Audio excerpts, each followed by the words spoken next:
Okay, chicken prawns రెండు ఉడికిపోయిందండి. లైట్గా వాటర్ ఉన్నాయి, అవి ఆయిల్ అండి, వాటర్ కాదు, వాటర్ ఎవాపరేట్ అయిపోయింది. ఆయిల్ మనం వేసుకున్న ఆయిల్ ఏది. ఓకేనా. ఇప్పుడు మనం ఏం చేయబోతున్నాం, కారం వేసుకోవాలండి. కారం మరీ హెవీ వేసుకోమాకండి, కారం మసాలాలు చాలా తక్కువ వేసుకోవడం బెటర్. పిల్లలు తినేటట్టు ఉండాలి. ఓన్లీ వన్ స్పూనే వేస్తున్నానండి, ఎక్కువ వేయట్లేదు.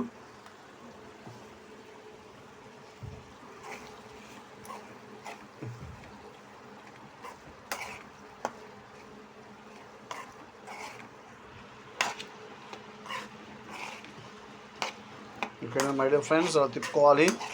ఓకే, అయిపోయిన తర్వాత మనకి ఇంకా మగ్గాలి కాబట్టి చికెన్ ఇంకా ఉడకాలి, ప్రాన్స్ కూడా ఉడకాలి కాబట్టి మినిమం ఒక 1 లోటా వాటర్ పోసుకోండి. 1 లోటా వాటర్ పోసుకోవాలండి. ఓకేనా మై డియర్ ఫ్రెండ్స్, మళ్ళీ చెప్తున్న, జాగ్రత్త వినాలి. ఓకే, ప్రాన్స్ను చికెన్ ఉడకడానికి మినిమం 1 లోటా వాటర్ పోసుకోవాలి.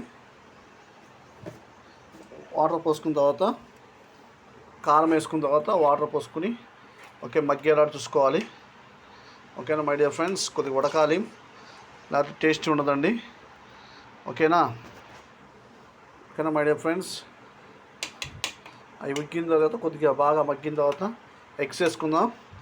ఎగ్స్ వేసుకున్న లాస్ట్ క్లైమాక్స్ కొత్తిమీర వేసుకుంటే మనకి తాజా ప్రాన్స్ ఎవరు చేయని curries, prawns, chicken and eggs curry మనకి డెలీషియస్గా, చాలా అద్భుతంగా, చాలా రుచిగల